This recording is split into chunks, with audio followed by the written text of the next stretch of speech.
जय हिंद दोस्तों, स्वागत है आपका।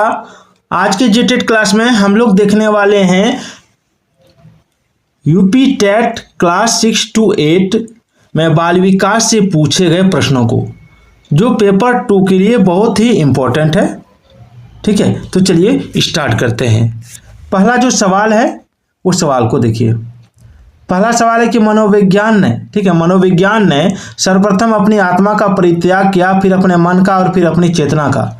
अभी वह एक प्रकार का व्यवहार को संजोए है। यह कथन किसका था? तो देखिए, यह कथन किसका था, यहाँ पर दिया हुआ वुडवर्थ का कथन था। किसका था? वुडवर्थ का। ठीक है, देखिए यहाँ पे साइकोलॉजी यानी मनोविज्ञान जो है यूनानी भाषा का शब्द है। ठीक है, ये भी याद रखिएगा, सवाल में आ सकता है कि मनोविज्ञान या साइकोलॉजी कौन सी भाषा का शब्द है, तो यूनानी भाषा का। ठीक है, अगला सवाल देखिए। अगला है, डैश के अनुसार बालक का विकास आनुवंशिकता तथा वातावरण का गुणनफल है। तो देखिए वुडवर्थ हो जाएगा, वुडवर्थ। आनुवंशिकता से व्यवहार के रचना तंत्र का निर्माण होता है तथा वातावरण उस रचना तंत्र के व्यवहार की निश्चित दिशा विकसित करता है, और बीज में वृक्ष बनने की संभावना निहित रहती है, लेकिन वातावरण के आधार पर उसके विकास का स्तर निर्धारित होता है। ठीक है, यह वुडवर्थ का कथन है, याद रखिएगा। देखिए अगला सवाल है कि विकास के मनोसामाजिक सिद्धांत का प्रतिपादन किसने किया था? ऑप्शन है एरिक्सन, फ्रायड, कोहलर या वाटसन। तो देखिए इसका जो आंसर होगा वो हो जाएगा एरिक्सन। क्या हो जाएगा? एरिक्सन। ठीक है, एरिक्सन ने 1950 में विकास के मनोसामाजिक सिद्धांत का प्रतिपादन किया था। ठीक है, चलिए आगे बढ़ते हैं। आगे है कि मनोलैंगिक विकास में सुप्तावस्था का वर्ष अंतराल संबंधित है किससे? मनोलैंगिक विकास में सुप्तावस्था का वर्ष अंतराल संबंधित किससे है? तो आंसर होगा 6 से यौवन तक, 6 वर्ष से यौवन तक। ठीक है, मनोलैंगिक विकास का सिद्धांत सिगमंड फ्राइड के द्वारा दिया गया है, इसको याद रखिएगा। ठीक है, आगे है, किस व्यवहारवादी का मानना है कि अन्य व्यवहारों की भांति भाषा भी क्रिया प्रसूत अनुबंधन द्वारा सीखी जाती है? तो इसका आंसर होगा स्किनर। प्रसिद्ध व्यवहारवादी अमेरिकी मनोवैज्ञानिक BF स्किनर ने अपनी पुस्तक द बिहेवियर ऑफ ऑर्गेनिज्म में सीखने के सिद्धांत का प्रतिपादन किया था। आगे चलिए, आगे है कि डैश के अनुसार, ठीक है, डैश के अनुसार इदम, अहम तथा प्राहम व्यक्तित्व के 3 घटक हैं। तो इसका आंसर होगा फ्राइड के अनुसार। ठीक है, फ्राइड ने व्यक्तित्व को स्पष्ट करने के लिए मनोविश्लेषणात्मक सिद्धांत का प्रतिपादन किया है, यह भी याद रखिएगा। ठीक है, चलिए आगे देखिए। आगे है, अधिगम्य प्रयत्न व भूल के सिद्धांत का प्रतिपादन किसने किया? तो इसका आंसर होगा थॉर्नडाइक ने। अधिगम्य प्रयत्न व भूल के सिद्धांत का प्रतिपादन थॉर्नडाइक ने किया था। ठीक है, चलिए आगे है, निम्न में से कौन केंद्रीय प्रवृत्ति का माप नहीं है? निम्न में से कौन केंद्रीय प्रवृत्ति का माप नहीं है? देखिए ऑप्शन है प्रसार, बहुलांक, मध्यांक और मध्यमान। तो इसका आंसर होगा ऑप्शन ए। ठीक है, प्रसार, याद रखिएगा। चलिए अगला है, निम्नलिखित में से कौन व्यक्तित्व का प्रक्षेपी परीक्षण नहीं है? निम्नलिखित में से कौन व्यक्तित्व का प्रक्षेपी परीक्षण नहीं है? तो आंसर होगा 16PF परीक्षण, 16PF परीक्षण। ठीक है, याद रखिएगा, इसको देख लीजिए कि प्रक्षेपी परीक्षण वह परीक्षण होता है। ठीक है, प्रक्षेपी परीक्षण वह परीक्षण होता है जिसमें व्यक्ति के विचारों की अभिव्यक्ति होती है तथा उसकी अभिव्यक्ति से उसके व्यक्तित्व का मापन होता है, जैसे रोरसा स्याही धब्बा परीक्षण और TAT तथा शब्द सहाय परीक्षण। ठीक है, आगे है, निम्नलिखित मापन के स्तरों में सबसे अच्छा कौन है? तो इसका आंसर होगा अनुपात। मापन के स्तरों को मापने के लिए सबसे अच्छी विधि अनुपात विधि होती है, जिसमें 2 या अधिक तथ्यों को मापने के लिए अनुपात का सहारा लिया जाता है। ठीक है, चलिए आगे देखते हैं। आगे है कि निम्नलिखित में से किसको मुख्य अधिकारी यानी मुख्य ग्रंथि कहते हैं? निम्नलिखित में से किसको मुख्य ग्रंथि कहते हैं?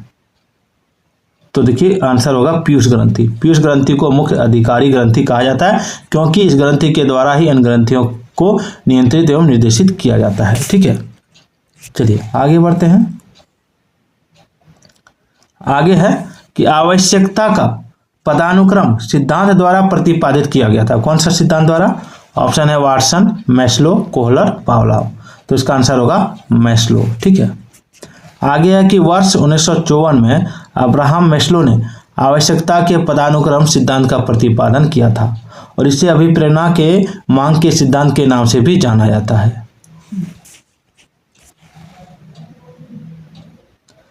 चलिए आगे है अंगूर खट्टे हैं। ठीक है, ये किसका उदाहरण है? अंगूर खट्टे किसका उदाहरण है? दमन का, प्रतिगमन का, युक्तिकरण का या प्रतिक्रिया निर्माण का? तो इसका आंसर होगा युक्तिकरण का। ठीक है, युक्तिकीकरण है, युक्तिकीकरण, सॉरी। आगे है कि डैश ने सामूहिक अचेतन का संप्रत्यय दिया था। किसने दिया था? तो यूंग ने। सामूहिक अचेतन का संप्रत्यय मनोवैज्ञानिक यूंग के द्वारा दिया गया था। ठीक है, आगे देखिए, आगे है औसत बुद्धि वाले बालकों की बुद्धि लब्धि डैश के बीच होगी। किसके बीच होगी? तो 90 से 109 के बीच। यहाँ पर देखिए कि साइमन बी ने परीक्षण का प्रयोग करके मनोवैज्ञानिक टर्मन ने वर्ष 1916 में बुद्धि लब्धि के वितरण की तालिका तैयार की और बुद्धि लब्धि बालक 130 से अधिक प्रतिभाशाली बालक, ठीक है, 130 से अधिक प्रतिभाशाली बालक और 81 से 90 मंदबुद्धि और 121 से 130 प्रखर बुद्धि और 70 से 80 अल्प बुद्धि और 111 से 120 तीव्र बुद्धि और 71 से कम जड़ बुद्धि और 90 से 110 सामान्य बुद्धि। ठीक है, आगे अधिगम का क्रिया प्रसूत अनुबंधन डैश सिद्धांत द्वारा दिया गया था। तो इसका आंसर होगा स्किनर द्वारा। ठीक है, किसके द्वारा? स्किनर द्वारा, याद रखिएगा। इसका वीएफ स्किनर कहा जाता है इनको। अगला, पियाजे के संज्ञानात्मक विकास के सिद्धांत में अमूर्त तर्क एवं परिपक्व नैतिक चिंतन किस अवस्था की विशेषताएं हैं? तो देखिए इसका आंसर होगा औपचारिक संक्रिया अवस्था। ठीक है, पियाजे के संज्ञानात्मक विकास की 4 अवस्थाएं होती हैं। संवेदनात्मक कामक अवस्था जन्म से 2 वर्ष तक, पूर्व संक्रियात्मक अवस्था 2 से 7 वर्ष, मूर्त संक्रियात्मक अवस्था 7 से 11 वर्ष और औपचारिक संक्रियात्मक अवस्था 11 से 14 वर्ष। ठीक है, चलिए आगे देखते हैं।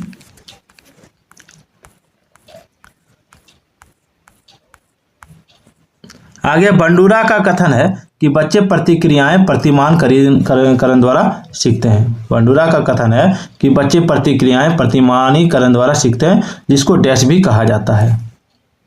तो देखिए इसका आंसर होगा निरीक्षणात्मक अधिगम। निरीक्षणात्मक अधिगम अल्बर्ट बंडूरा के द्वारा अधिगम के क्षेत्र में सामाजिक अधिगम सिद्धांत का प्रतिपादन दिया गया था। ठीक है, मनोवैज्ञानिकों के अनुसार निम्नलिखित में से किस विधि द्वारा मूल प्रवृत्तियों में परिवर्तन लाया जा सकता है?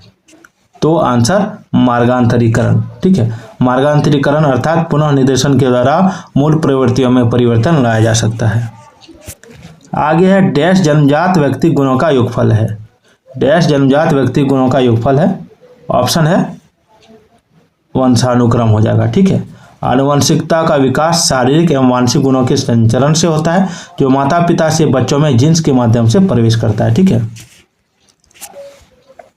निम्नलिखित में से कौन सा भूलने का कारण नहीं है? निम्नलिखित में से शिक्षक की योग्यता ये भूलने का कारण नहीं है, याद रखिएगा। ठीक है, याद रखिएगा, भूलने का जो प्रवृत्ति होता है उसमें मानसिक या शारीरिक दोष के कारण होती है। इसके अलावा मानसिक द्वंद्व, पुनरावृत्ति का अभाव एवं सीखने की मात्रा अधिकता की स्थिति में यह भूलने के प्रमुख कारण है। आगे प्रत्ययों का बनते रहना एक डैश प्रक्रिया है। कौन सी प्रक्रिया है? तो संचयी प्रक्रिया। प्रत्ययों के बनते रहना एक संचयी प्रक्रिया है, जिसके अंतर्गत अलग अलग तथ्यों का संग्रह करके प्रत्ययों का निर्माण किया जाता है। आगे पढ़ाते समय सामान्य कक्षा में अध्यापक का सर्वाधिक ध्यान किस मनोवैज्ञानिक तथ्य पर होना चाहिए? तो आंसर होगा व्यक्तिक विभिन्नता पर। ठीक है, अगला स्पीयरमैन 1904 के अनुसार, ठीक है, स्पीयरमैन के अनुसार तर्क करने की क्षमता और समस्या समाधान करने की क्षमता क्या कहलाती है? तो इसका आंसर होगा जी कारक। ब्रिटेन के मनोवैज्ञानिक स्पीयरमैन ने बुद्धि के द्विकारक सिद्धांत का प्रतिपादन किया है, याद रखिएगा। आगे सीखी हुई बातों को स्मरण रखने या पुनः स्मरण करने की असफलता क्या कहलाती है? सीखी हुई बातों को स्मरण रखने या पुनः स्मरण करने की असफलता क्या कहलाती है? तो आइए देखते हैं। ये कहलाती है आपका विस्मृति। ठीक है, विस्मृति। चलिए याद रखिएगा, विस्मृति कहते हैं इसको। चलिए अगला सवाल देखिए, अधिगम स्थानांतरण के द्वितत्व सिद्धांत के प्रवर्तक कौन थे? तो स्पीयरमैन थे, स्पीयरमैन। ठीक है, चलिए, समान पुरुष में एक्स वाई गुणसूत्र होते हैं, जबकि समान महिला में डैश होते हैं। क्या होते हैं? तो देखिए, समान पुरुष में एक्स वाई गुणसूत्र होते हैं, जबकि समान महिला में एक्स एक्स गुणसूत्र होता है। ठीक है, चलिए आगे है व्यक्ति में उन मनोशारीरिक अवस्थाओं का गतिशील संगठन जो उसके पर्यावरण के साथ अद्वितीय सामंजस्य निर्धारित करता है, क्या कहलाता है? तो ये कहलाता है व्यक्तित्व। क्या कहलाता है? व्यक्तित्व। ठीक है, आगे है कि आवर्ती वितरण को रेखाचित्र द्वारा प्रदर्शित करने की विधियों में से डैश एक विधि है। तो आंसर होगा स्तंभाकृति। स्तंभाकृति याद रखिएगा। आगे प्राप्तांकों के समूह का वह बिंदु जिसके नीचे समूह के आधे प्राप्तांक और जिसके ऊपर समूह के आधे प्राप्तांक होते हैं, क्या कहलाता है? तो इसका आंसर होगा मध्यांक। प्राप्तांकों के समूह को आरोही या अवरोही क्रम में रखने पर उस समूह के मध्य बिंदु को मध्यांक कहते हैं। तो वीडियो कैसे लगी फिर हम लोग अगले वीडियो में देखेंगे। यूपी टेट क्लास 1 to 5 में पूछे गए प्रश्नों को। तो फिर मिलते हैं। जय हिंद, जय भारत।